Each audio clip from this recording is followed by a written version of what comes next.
minutes on Global TV News Prime. Federal government calls for unity, patriotism, industrial harmony. In business, House of Representatives moves to regulate cryptocurrency point-of-sale operations. On the foreign scene, Moroccan youth lead 9th night of anti-corruption protest. And tonight in sports, Flying Eagles to face Argentina in knockout stages. Hello and a very warm welcome to all our viewers in Nigeria and around the world to News Prime here on Global Television, coming to you live from Nigeria's capital, Abuja. I'm Uyi Agumofwegbe, reminding all of our viewers that Global Television is on DSTV channel 365 and Star Times channel 276. Tonight, we begin by telling you President Bola Tinubu has ordered an immediate review of the 2026 Hajj fairs.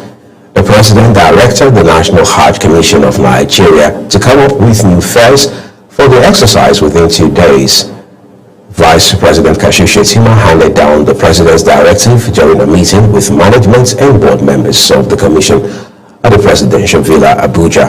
He called for synergy among national and state officials, including state governors, in streamlining and adopting a new set of fares for the exercise.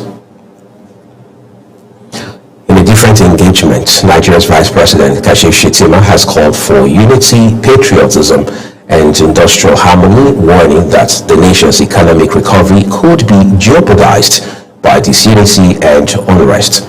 Speaking at the 31st Nigerian Economic Summit in Abuja, the Vice President, representing President Bola Tinubu, urged all stakeholders to put the country first.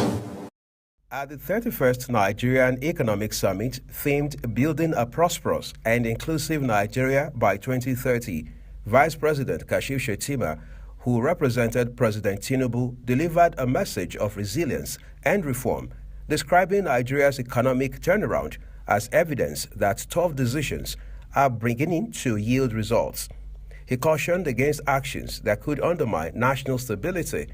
Shettima also underscored the need to protect key national assets like the Dangote refinery, which he described as an institution representing Nigeria's capacity for global competitiveness.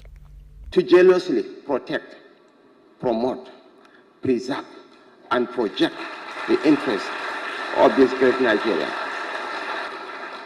I wish to call for caution, retrospection, and a deeper sense of patriotism from both the labor and the organized private sector in defining and improving the relationship between labor and industry in the interest of maintaining our steadily improving economic fortunes. It's not about holding the whole nation to ransom because of a minor labor dispute. Vice President Kashim Shettima also revealed that Nigeria's GDP grew by 4.23% in September 2025, while non-oil revenues rose by over 400% compared to last year. He said total revenue collection climbed from 19.9 trillion naira in 2023 to 27.8 trillion naira by August 2025, with foreign reserves now standing at $43 billion.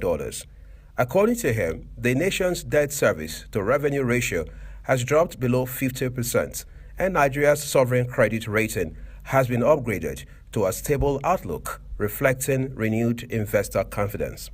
We are giving priority to agriculture and solid minerals, two sectors with great potential to create jobs and strengthen our economy. To move faster, we have entered into partnerships with other countries to bring in modern farming equipment, train our farmers, and expand extension services across the nation. Agriculture is the bedrock of our economy. And for us to have enhanced agricultural output, we have to embrace technology. On job creation, Shettima announced a $200 billion intervention fund to support small businesses and disclosed that over 440 road projects covering 2,700 kilometers are underway nationwide. The Vice President urged state governments to align with the Renewed Hope agenda, stressing that inclusivity, innovation, and diversification are essential for sustainable growth and shared prosperity. Uyi Agumofwegbe, reporting for Global TV News. Nigeria's democracy may be on the verge of a major renewal as political leaders, lawmakers, and party representatives meet in Abuja to deliberate on far-reaching constitutional amendments. The consultative session organized by the House of Representatives Committee on Constitution Review drew strong calls for credible elections, inclusion, and a people-driven constitution. National Assembly correspondent Aniete Patrick reports. At the meeting, the national chairman of the Inter-Party Advisory Council, Dr. Yusuf Dantele, represented by his deputy, Dikbo Olayokun, lamented the high cost of elections and called for constitutional provisions to allow political parties to fill vacant seats arising from death or defection without expensive by-elections. He also advocated scrapping state electoral commissions and transferring local government elections to INEC for fairness and transparency. For us in IPAC, we believe that the State Independent Electoral Commission's CX should be scrapped and vesting the responsibility of conducting all 704 local government areas elections on the Independent National Electoral Commission, INEC. Chairman of the House Committee on Constitution Review and Deputy Speaker Benjamin Kalu emphasized that the ongoing process represents Nigeria's most inclusive constitution reform efforts yet, with a focus on women representation, strengthening of local governments, and restoration of public confidence in the nation's democracy. Before us are critical amendment bills that will define the trajectory of our democracy for the next generation. Bills that seek to guarantee women's representation in our legislative houses, ensuring that no Nigerian is excluded from decision-making because of the agenda.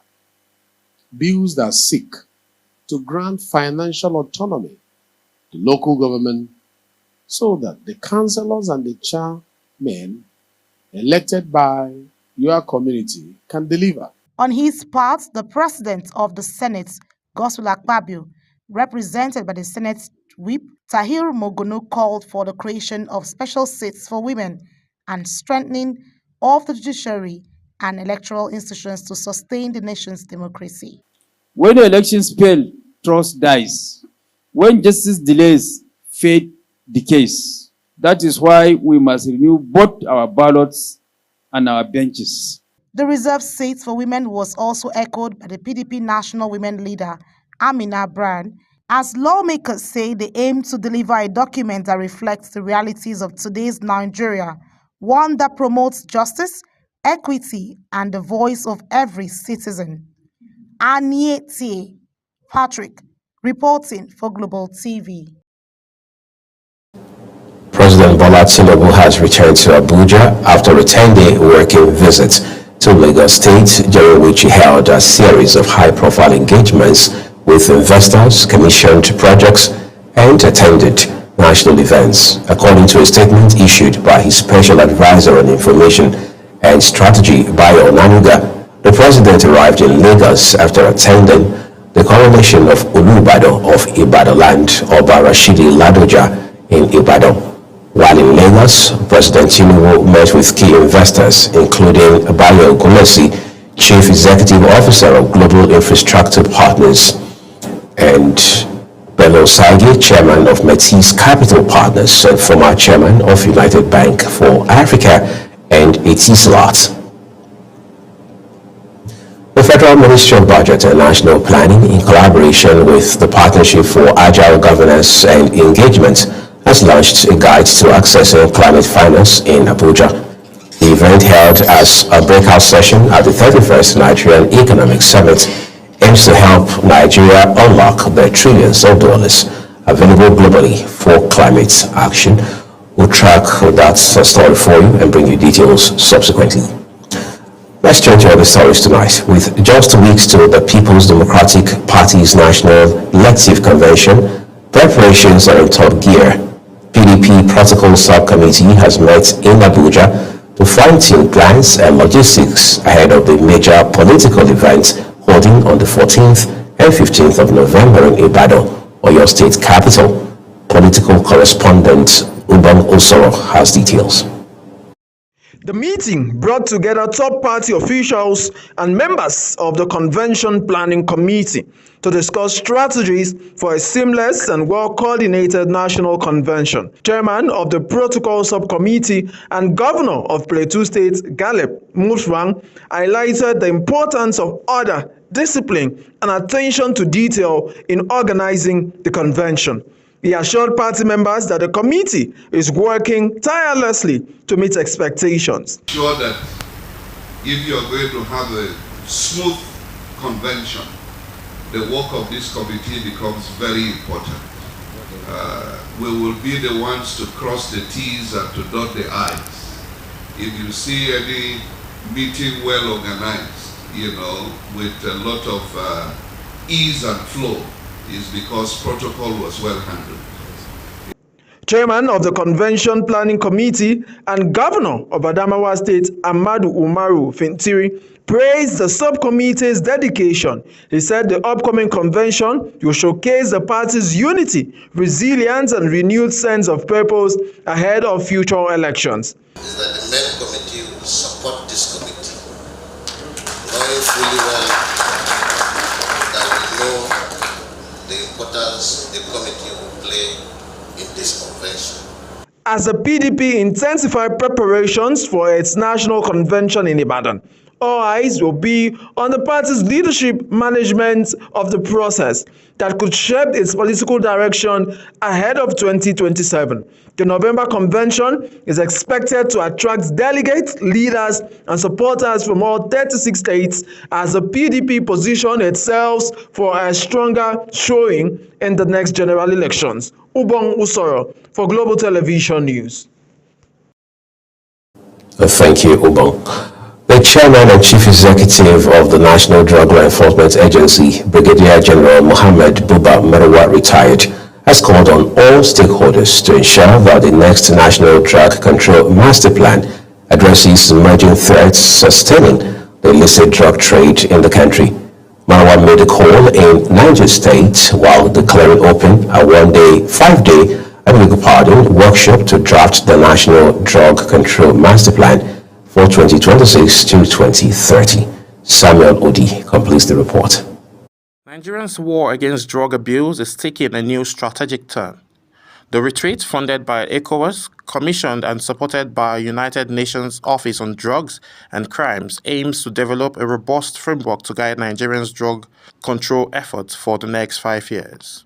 The chairman and chief executive of the National Drug Law Enforcement Agency, Brigadier General Mohammed Buba Marwa, described the task as both strategic and historic. Marwa charged participants drawn from government ministries, agencies, and international partners to bring their expertise and commitment to the discussion, stressing that the workshop is not just about producing another document, but also safeguarding the health and security of Nigerians. CMP 2026 to 2030 must be visionary yet practical, comprehensive yet targeted,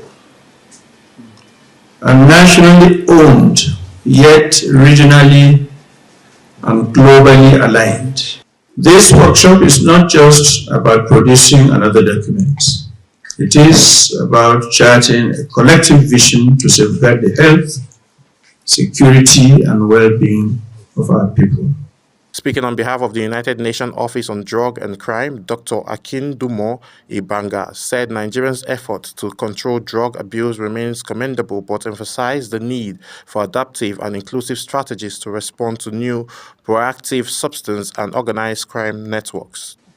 This workshop presents us a unique opportunity to look at what we've done previously, the shortcomings, and to harmonize our perspectives and ensure that our priorities reflect both national realities and international standards.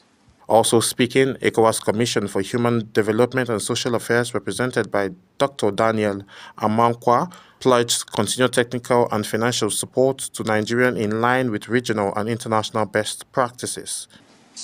The Nigerian National Drug Control Master Plan will expire this year or maybe next year, and a new plan needs to be developed to address the emerging threats trafficking patterns, and the increasing burden of substance use disorders.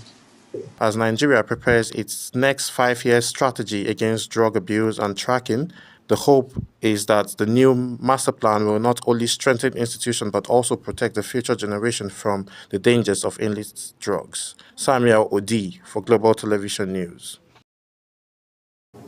In a bold move to curb the rising cases of cancer in Nigeria, the federal government has launched a national sports and fitness fiesta against cancer, combining exercise awareness and free health screening for civil servants in Abuja.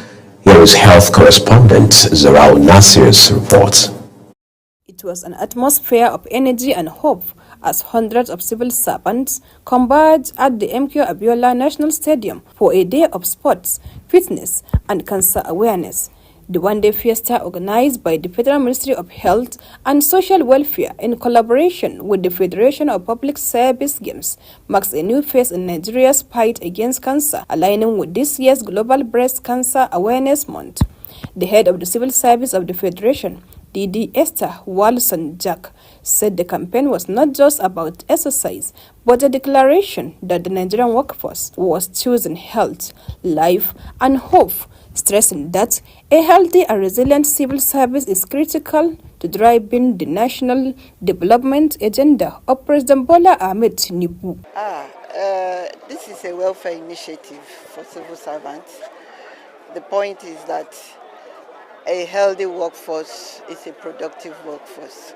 If we have civil servants that are healthy, we would then all be productive and match to where we are all heading for. The Permanent Secretary of the Federal Ministry of Health and Social Welfare, Daju Kacholum, described the campaign as a landmark initiative aimed at tackling the country's growing cancer burden. She noted that over 127 new cancer cases are recorded annually in Nigeria, with more than 80% detected at advanced stages due to low screening and awareness. We found that there's a prevalence of cancer which has risen.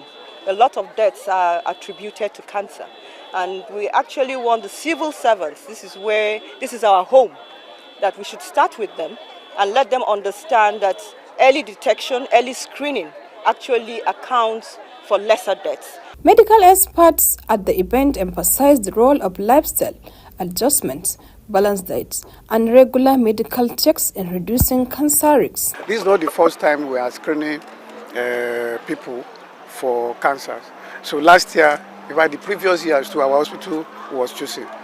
So we are ready as always, and last year I remember we face it so that there won't be crowd at any point in time. The pre-screening covered breast, cervical, prostate, and colorectal cancers alongside tests for blood sugar, blood pressure, and hepatitis.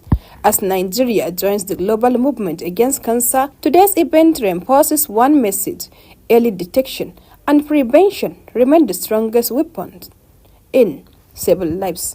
Zarau Nasir, reporting for Global TV News. Health, they say, is wealth. You're watching the live broadcast of News Prime.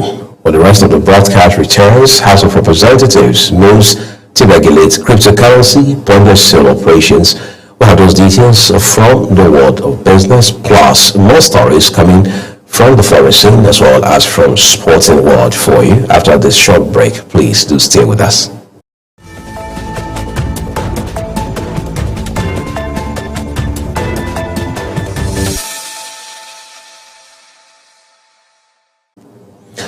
The second part of tonight's news broadcast now returns with business. Nigeria's lawmakers are turning their attention to the fast-growing world of digital finance. Speaker of the House of Representatives, Tajuddin Abbas, says the country must urgently create a legal framework to regulate cryptocurrency and point-of-sale regulations to protect citizens and the economy from emerging risks. National Assembly correspondent Anyetia Patrick has details for us. At the National Assembly in Abuja, the conversation is shifting to the digital economy and how Nigeria can regulate it. The clearing opened the House Ad Hoc Committee on the economic, regulatory, and security implications of cryptocurrency and the POS operations Speaker Tajuddin Abbas, represented by the House Whip Usman Kumo, described the assignment as a national call to action. The speaker noted while cryptocurrency and peer transactions are now vital to global commerce, they also carry serious risks, including cybercrime, fraud, and money laundering. He called for a clear policy framework that balances innovation with protection for consumers and financial system.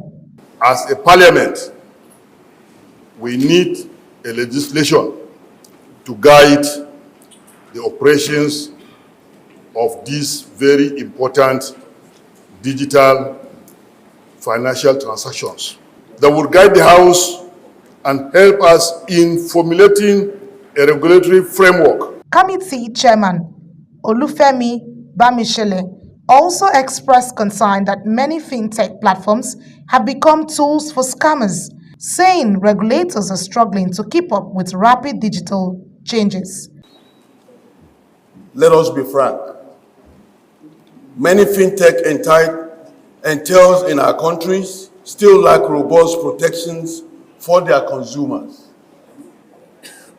Their platforms have regrettably become platforms of choice of scammers who flee incessant on innocent Nigerians day after day. If ignored, this risk could compromise not only our financial stability, but also our national security. The committee is expected to consult stakeholders across the financial and technology sectors as it crafts recommendations for a new digital finance law. Anie T. Patrick, reporting for Global TV.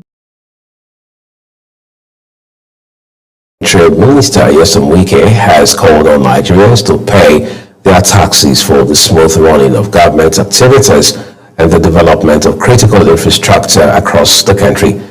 The minister made the call at the flag of key road projects in the FCT. Kabir Hassan has more.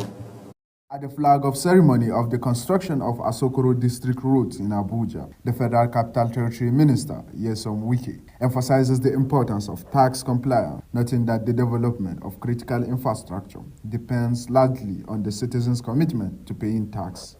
So all these good roads, good drainage system, the street lights wouldn't be possible if you don't pay your taxes. So try and pay your taxes so you can provide more of these roads, connect the drainages, keep our environment clean. Wike explained that the vision of the Federal Capital Territory Administration, FCTA, is to position Abuja to compete with major cities across the world by fostering economic growth, creating unemployment opportunities, and ensuring that no sector is left behind. We carry out the vision of Mr. President. And one of the visions he has is that FCT must compete favorably with other cities of the world. And that is what we are doing. The minister noted that the Asokoro District Road project, which covers about 4 kilometers, will enhance security, promote interconnectivity, and ensure the smooth movement of residents and commuters. The project is expected to be completed within 14 months. Kabir Hassan, reporting for Global TV News. Benue State government, in partnership with the Federal Ministry of Labor and Employment, is sponsoring 39 artisans from the state for training and job placements in the Republic of Belarus. Global television correspondent Felicity Nderi reports that the initiative is part of an international job placement program aimed at improving skills and creating employment opportunities. The Benue State government is investing in human capacity development through the National Artisan Skills Acquisition Initiative, a program designed to train artisans in selected trades and expose them to modern technologies abroad. We will do a quarterly monitoring visitation to them, just to check up on them, find out how they are faring, what's going on with them, if they're experiencing any problems, and how we can continue to guide them. The Director General of Entrepreneurship Development and Wealth Creation, Benita Shirua, says the state is sponsoring 39 beneficiaries to the Republic of Belarus under a renewable 5-year program. She explains that the training will enable participants to acquire advanced skills and return home to train others. This program is meant to train youth and place them in different companies where they would learn skills, acquire knowledge, and then do a transfer of technology to our boys, and they can come back home and be self-sufficient and help other Benue indigents. So His Excellency was gracious enough to adopt this program from the federal and domesticate it to us, sponsor the beneficiaries. Some beneficiaries expressed gratitude for the opportunity and promised to be good ambassadors of Benue State. The governor is sending us to go to Europe to go and learn skills and acquisition so that we'll come back and develop our state. This one that if they are doing something here, they will go and bring white people to come and work for us. The government wants us to be working for ourselves. He has selected randomly across the Benue State indigents from the youth so that we go and acquire skills, and then we come back and develop our state, help him to develop our state as he is doing already. Other beneficiaries also said that the gesture demonstrates Governor Hyacinth Alia and the federal government's shared commitment to building a future for the nation. We are going to Belarus to empower ourselves so that when we finally come back, we will better our families, we will better our communities, we will better our local governments, we will better Benue State and Nigeria at large. So for the next 5 years, we are on a mission to acquire as much knowledge as possible so that when we finally come home, Benue and Nigeria will be proud of us. And we promise that if we go there with the experience that we get from there, we come back to Benue to develop Benue with it and to help our family and our local government. The Director General also disclosed that the state government will carry out quarterly monitoring visits to Belarus to ensure the trainees adhere to the terms of the bilateral agreement. In Makurdi, Felicity Ndere, reporting for Global Television News. Let's turn to sports now. Nigeria's Flying Eagles have booked their place in the round of 16 at the ongoing FIFA Under-20 World Cup in Chile after a 1-1 draw with Colombia in the early hours of Monday. Goalkeeper Ebenezer made key saves in the 23rd and 26th minutes to keep the scores level, while the Nigerian attack led by Tahiro Megana, Barobo Areri and Suleiman Sani created several chances, including efforts that struck the uprights. Tonight, let's end Global TV News Prime with a look at some of our big stories. Nigeria's Vice President Kashim Shettima has called on for unity, patriotism, and industrial harmony, warning that the nation's economic recovery could be jeopardized by disunity and unrest. In business, Nigeria's lawmakers are turning their attention to the fast-growing world of digital finance.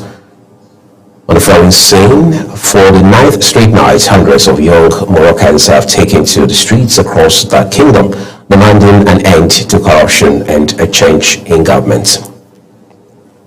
And finally, sports tonight, we told you Nigeria's Flying Eagles have booked their place in the round of 16 at the ongoing FIFA Under-20 World Cup in Chile after a 1-1 draw with Colombia in the early hours of Monday. And that's Global TV News Prime for you tonight. Many thanks for watching. A quick reminder that we are on the DSTV channel 365 and Star Times channel 276. Engage and subscribe to all of our channels across social media using that Global TV NG as well as other handles as you now see on your screen. On behalf of my colleagues who have made this news broadcast possible, I'm Wiya Mofwebe, again appreciating you for your time. Have a good night.